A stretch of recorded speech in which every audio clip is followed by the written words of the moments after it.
देश जो है ना सबसे ज्यादा कंड्यूसिव देश है। पिछले 10 साल में जितना देश बदला है उतना 100 साल में नहीं बदला होगा। आइडिया बहुत अच्छा भी हो और इरादा भी बहुत मजबूत हो तो भी चांसेस है कि आपका बिजनेस फेल हो जाए। कई बार क्या होता है, प्रोडक्ट आप ले आते हो, कस्टमर बोलता है अच्छा है लेकिन मुझको चाहिए नहीं। हम काका को सीईओ नहीं बनाते। Man power can make you super power.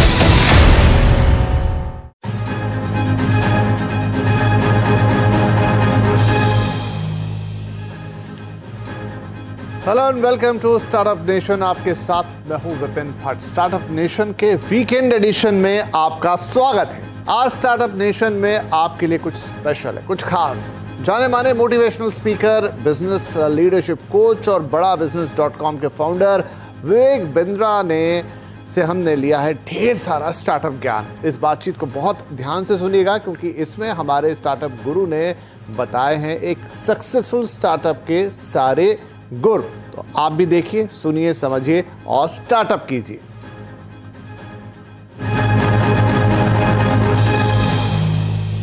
स्वागत कीजिए मेरे साथ डॉक्टर विवेक बिंद्रा का। सर बहुत स्वागत है आपका and we are really happy to have you on the startup nation.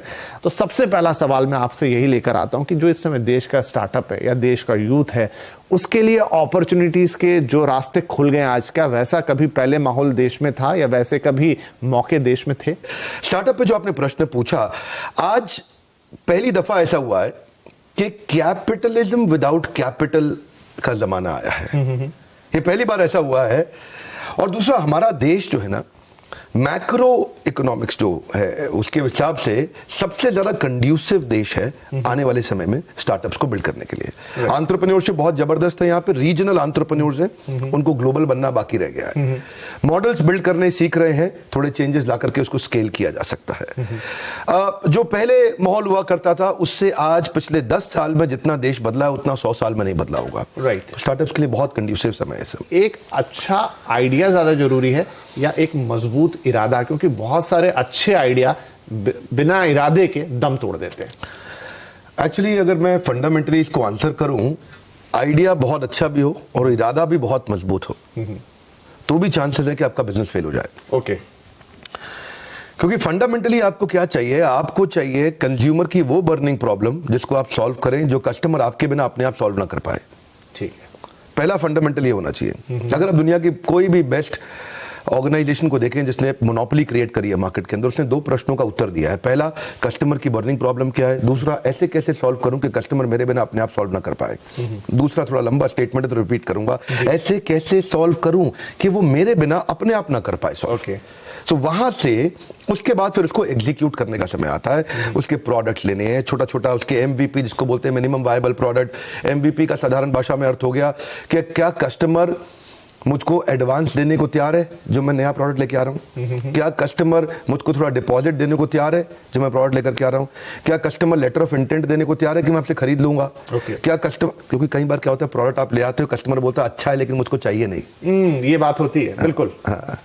तो यही है कि तो जो मैं समझा यहां तक कि सबसे पहले आप प्रॉब्लम को आइडेंटिफाई करें, फिर उसका सॉल्यूशन आप निकालें और फिर ये देखें कि ये सॉल्यूशन कोई आपसे खरीदने के लिए तैयार है कि नहीं।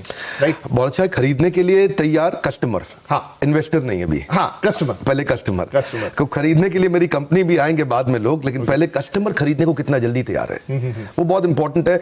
क्योंकि देखिए, the dog will decide the dog food. Okay. आपने बहुत अच्छा खाना बनाया, आपने कुकुर को, उस पशु को कहा भाई कुत्ता आ जाओ यार प्लीज खाओ, इसको बहुत अच्छा बनाया मैंने, बहुत पैसा लगाया इसमें, बहुत पौष्टिक है आपके लिए, बट द डॉग में से नहीं यार मेरे को पसंद नहीं है ये खाना। Right. Let the dog decide the dog food. थोड़ा कठोर लगता है सुनने में पर बात बड़ी सरल है। आपका कंज्यूमर का प्रॉब्लम नहीं सॉल्व करना है, उसका बर्निंग प्रॉब्लम सॉल्व करना है। ज्वलंत समस्या नहीं। ये थोड़ा फर्क है इसमें। राइट। तो एक स्टार्टअप के लिए जरूरी है आइडिया ले आओ, इरादा भी ले आओ, लेकिन सबसे पहले एक तो पहले प्रॉब्लम को आइडेंटिफाई करो जो लोग खुद उसे सॉल्व नहीं कर पा रहे हैं, फिर आप उसका सॉल्यूशन लेकर आओ, फिर देखो कि सॉल्यूशन को ग्राहक मिलते हैं कि नहीं मिलते हैं। यहां से आपकी शुरुआत होनी चाहिए। जितना बड़ा प्रॉब्लम उतना बड़ा प्रीमियम। जी। अगर आपको देखिए, प्रीमियम 2 प्रकार से है। या तो प्रॉफिट के आपको दृष्टिकोण से प्रीमियम मिल सकता है या मार्केट शेयर के। जितनी बड़ी प्रॉब्लम सॉल्व करेंगे उतना बड़ा प्रीमियम मिलेगा। इसको बोलते हैं हैसल प्रीमियम। ओके। फोकस वहीं करना है सारा। आपने तो मूवी देखी अक्षय कुमार की पैडमैन, वहां जाके अमेरिका में क्या बोला, माय कंट्री बिग प्रॉब्लम, वही है फाउंडेशन। ओके, ठीक है। तो चलिए, आप अगर स्टेज पर आ गए तो पहचानेंगे कैसे, कैसे अपने आप को वो टेस्टिंग वाटर में कैसे डालेंगे, कैसे करेंगे कि नहीं भाई ये जो मैं कर रहा हूं ये ठीक है, अब यहां से आगे बढ़ना चाहिए, वो कैसे खुद को आइडेंटिफाई कैसे करेंगे? 7-8 चीजों का ध्यान रखना पड़ता है इसमें। तो अगर कोई बिजनेस को मैं आपको लिटमस टेस्ट करना है, आपने कहा टेस्ट कैसे करें, आइडेंटिफाई कैसे करें, कैसे पहचाने, समझे कि मैं ठीक कर रहा हूं कि नहीं कर रहा। पहला, जो आप बर्निंग प्रॉब्लम सॉल्व कर रहे हैं कस्टमर की, वो सॉल्व करते वक्त कहीं आप वो तो नहीं कर रहे जो बाकी सब पहले से कर रहे थे। That's an important question, right? क्योंकि वहां से आप जब तक आपका कंज्यूमर एडवांटेज और कॉम्पिटिटिव एडवांटेज दोनों साथ साथ चलेंगे। कॉम्पिटिटिव एडवांटेज क्या है? आसपास को देख के। कंज्यूमर एडवांटेज क्या है? मेरे कस्टमर को बड़े ध्यान से देख के। तो पहला चीज तो ये है कि जो आप प्रॉब्लम सॉल्व कर रहे हैं, ऐसा नहीं कि वो आप सेम चीज कर रहे हो जो सब कर रहे थे। दूसरा, जब आप करते हैं इसको सॉल्व करते वक्त आपको ये देखना है कि क्या मेरे बिजनेस में मैं कितनी जल्दी और किस क्वांटम पे पैसा वापस रिकवर कर पाऊंगा, जो मैं बेसिक इन्वेस्टमेंट इसके अंदर करने वाला हूं, जिसमें दो चीजें हैं, एक है नेगेटिव कैश फ्लो और दूसरा नेगेटिव मार्जिन। ओके, ये दोनों को संभालना जरूरी है, क्योंकि हम ना सर्वाइवरशिप बायस में फंस जाते हैं। आप लोग के न्यूज चैनल में, अखबारों में बहुत बढ़िया बढ़िया न्यूज आती है और उसमें जो सर्वाइव किए थे ओयो, अक्सर सक्सेस स्टोरी आती है स्टोरी, और वो स्टोरी देख करके लगता है ये तो मैं भी कर लूंगा, ये तो बहुत आसान है।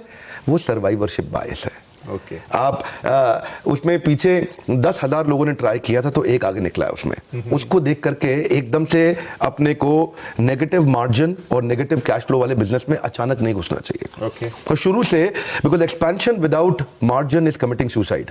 ओके, सो अनलेस आपके पास डीप पॉकेट्स हो, तो कोई भी आपके पास इन्वेस्टर आएगा वो देखेगा पहले कि बिजनेस में कंटिन्यूटी कितनी है, तो उसको बोलेंगे रेकरिंग रेवेन्यू मॉडल। तीसरा चीज, अगर आपके बिजनेस में कंटिन्यूटी नहीं है, रेकरिंग रेवेन्यू नहीं है, कोई ऐसी चीज जो आदमी बार बार खरीदेगा।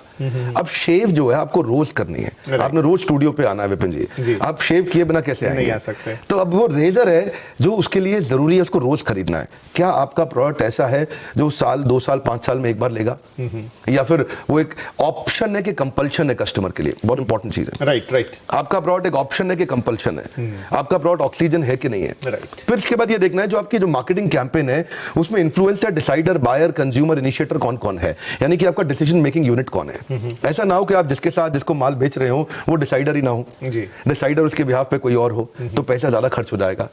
प्रेस्टीज ने किया था अच्छा काम, एक बार मास्टर स्ट्रोक खेला था, चेस खेलता होगा जरूर, जैसे क्या बोलते हैं शय और माद, जो बीवी से करे प्यार वो प्रेस्टीज से कैसे करे इनकार। राइट, दोनों को पकड़ लिया। अभी पत्नी बोले पति को प्रेस्टीज दिलाओ, बोले नहीं तो तुम प्यार नहीं करते मुझसे। बिल्कुल। तो आपको initiator, influencer, decider, buyer, consumer सबका ध्यान रखना पड़ेगा। कंज्यूमर के फीडबैक लेने की तैयारी करनी पड़ेगी, इसको बोलते हैं इंप्रूवमेंट साइकिल। अगर आप फीडबैक की तैयारी नहीं कर रहे, क्योंकि कस्टमर सिग्नल देता है, अच्छी कंपनी, अच्छा ब्रांड प्रोडक्ट बना देता है। I'll say that one more time, क्योंकि मैं गोल्डन स्टेटमेंट दोबारा बोलता हूँ। कस्टमर सिग्नल देता है, अच्छा ब्रांड प्रोडक्ट बना देता है। जब कस्टमर सिग्नल देता है, कमजोर ब्रांड उसको इग्नोर कर देता है। कस्टमर आपसे वही मांगेगा जो कोई नहीं दे सकता, और अगर आपने वो दे दिया, हाईएस्ट हेडरूम ऑफ ग्रोथ है, क्योंकि वो खुद ही नहीं सकता। तो आपको ढक्कन खोलना पड़ेगा। अपन क्या बोलते हैं, मेरी ट्रेनिंग प्रोग्राम में बोलते हैं कि जितना ढक्कन मोटा उतना धंधा छोटा। You got to start asking these solution oriented questions. जब आप फंडिंग की तैयारी कर रहे हैं, जब आप अपने इन्वेस्टर की तरफ जा रहे हैं, तो आपको कैसे वो तैयारी करनी चाहिए ताकि आपका जो तीर है वो निशाने पे लगे जाके? बहुत अच्छा। देखिए, इन्वेस्टर के पास जाने से पहले कुछ चीजों को इंपॉर्टेंट समझना है आपको। इन्वेस्टर उस बिजनेस में इंटरेस्ट नहीं लेता जो ट्रांजैक्शनल है नेचर में। ओके, जिसमें माल दो पैसा लो, माल दो पैसा लो। अगर आपका बिजनेस का फॉर्मेट जीव जीवस्य जीवनम शास्त्र में बताया गया है, जब एक जीव का जीवन दूसरे जीव के जीवन पर निर्भर होने लग जाए, जिसको बोलते हैं इकोसिस्टम। इकोसिस्टम तो हम रोज चर्चा करते हैं, आप बिजनेस न्यूज चैनल में करते हैं, हम भी अपने ट्रेनिंग में करते हैं। इकोसिस्टम का फाउंडेशन समझना जरूरी है। फाउंडेशन है एक जीव का जीवन दूसरे जीव के जीवन पे निर्भर कैसे करे, ताकि सब लोग इकट्ठे मिलकर उसको इवॉल्व करें। दुनिया की 10 सबसे बड़ी कंपनी में से अगर आपने 5 उठा ले, अल्फाबेट मतलब गूगल, प्रोजेक्ट नहीं है, प्लेटफॉर्म है। माइक्रोसॉफ्ट प्रोजेक्ट नहीं है, प्लेटफॉर्म है। एप्पल का iOS प्रोजेक्ट नहीं है, प्लेटफॉर्म है। फेसबुक प्रोजेक्ट नहीं है, प्लेटफॉर्म है।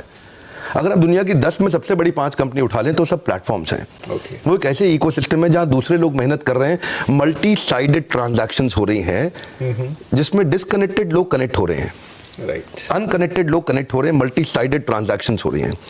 पता नहीं, ये शायद मैं साधारण भाषा में बोलने का प्रयास कर रहा हूँ उसको। जी, जैसे यूट्यूब है, राइट। मैं यूट्यूब पे इस समय वर्ल्ड का नंबर 1 एंटरप्रेन्योरशिप चैनल है, पर मैं सफल क्यों हुआ उसमें? बड़ी सिंपल सी बात है, यूट्यूब ने एक प्लेटफॉर्म बनाया, राइट। और प्लेटफॉर्म में क्या होता है, कंटेंट कंज्यूमर भी है, कंटेंट क्रिएटर भी है, कंटेंट पे एडवर्टाइजर भी है, और यूट्यूब खुद भी है। साधारण भाषा में, कठोर भाषा में क्या कहते हैं विपिन भाई, कि जुआ खेलने वाला पैसा नहीं कमाता, जुआ खिलाने वाला कमाता है, राइट। तो ये जो प्लेटफॉर्म क्रिएट करता है, हाँ, जो प्लेटफॉर्म क्रिएट कर रहा है ना, वही आगे जा रहा है। इन्वेस्टर ये देखना चाहता है कि क्या आपकी प्रेजेंस के बिना अपने आप आपका धंधा, आपका बिजनेस ग्रो कर रहा है कि नहीं कर रहा, क्या बाकी लोग मेहनत कर रहे हैं आपका बिजनेस ग्रो करने में, जो कि अपने आप ग्रो करे। जब ऐसे फॉर्मेट्स आते हैं तो इन्वेस्टर एकदम एक्साइटेड हो जाता है, अरे कुछ है इसमें, दम है, तो वो सुनता है उसके बाद। नहीं, बड़ी गहरी बात कही आपने। तो आप जब इन्वेस्टर के पास जा रहे हो, जो मैं देखता हूं स्टार्टअप नेशन पे कई इन्वेस्टर्स आते हैं, लेकिन वो मैं सबसे पूछता हूं कि आपके पास जब कोई आता है प्रपोजल लेके, तो आप क्या देखते हो? शायद 100% जवाब आया कि सबसे पहले हम टीम देखते हैं। क्या आप इस बात से एग्री करते हैं? बहुत खूब। रामू काका को सीईओ नहीं बनाते। बहुत सारे छोटे बिजनेसमैन यही कर रहे हैं। वो अपने पुराने भरोसेमंद आदमी को देख रहे हैं, और रामू काका थे उनके, और उसी को लगभग आगे बढ़ाए जा रहे हैं। ये रामू काका गल्ला संभाल लेंगे। बहुत इंपॉर्टेंट है, अकबर ने अपने नवरत्न बिल्ड किए, क्या आपके नवरत्न तैयार हैं? आपकी और man power can make you super power. ये बहुत इंपॉर्टेंट प्रिंसिपल है, क्योंकि देखिए अल्टीमेटली एक एंटरप्रेन्योर को डूइंग से बाहर निकल के एनेबलिंग पे आना है, राइट। जब वो, क्योंकि जब तक वो खुद करेगा एक्टिव इनकम है, जब वो एनेबलिंग पे आता है तो वो पैसिव इनकम है, तो ऑर्गेनाइजेशन ग्रो करता है। तो कैसे आप एक हाई परफॉर्मेंस टीम तैयार करते हैं, वो लीडरशिप कैसे बिल्ड करते हैं जो आपकी प्रेजेंस के बिना बिजनेस को स्केल करने के लिए सक्षम हो। तो चलिए, सब कुछ हो गया, आपने अच्छा आइडिया ले आया, सॉल्यूशन ढूंढ लिया, पैसे भी मिल गए, टीम भी बन गई, धंधा चल निकला, लेकिन बावजूद उसके सर हम देखते हैं कि बहुत सारे स्टार्टअप्स एक समय तक तो बड़ा अच्छा करते हैं, बड़े प्रॉमिसिंग दिखते हैं, लेकिन फिर नीचे चले जाते हैं। क्या गलती होती है? बहुत सिंपल है जी, बड़ा सरल है।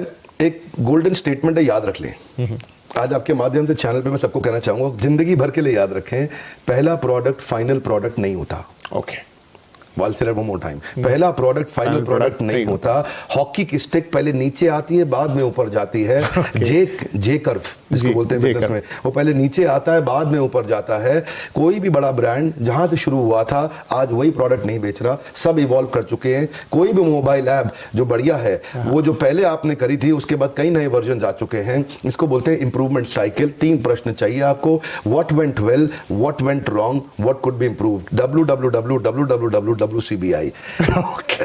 क्या अच्छा हुआ, what went well, what went wrong, what could be improved. क्या अच्छा, देखिए दो जो अच्छा बुरा हुआ पीछे देख लिया, अभी क्या चेंज ला सकते हैं, इसको अपन बोलते हैं NNB positive, next new better. Okay, आपका ब्लड ग्रुप क्या है? मेरा बी पॉजिटिव। मेरा है NNB positive. Okay, NNB positive क्या है? Next new better. अपनी टीम को बार बार पूछना है आपस में बैठ के, आओ बैठो, ओके, अभी क्या नेक्स्ट करें, क्या न्यू करें, क्या बेटर करें, राइट। इसका मंथन करना जरूरी है। महीने में एक दिन तो आपको बैठना ही पड़ेगा कि कस्टमर के सारे टच पॉइंट्स आइडेंटिफाई कर लो, कंज्यूमर किधर किधर से फीडबैक दे रहा है, उन सबको इकट्ठा करो, और next new better, what could be improved, इस पे क्वेश्चन करो।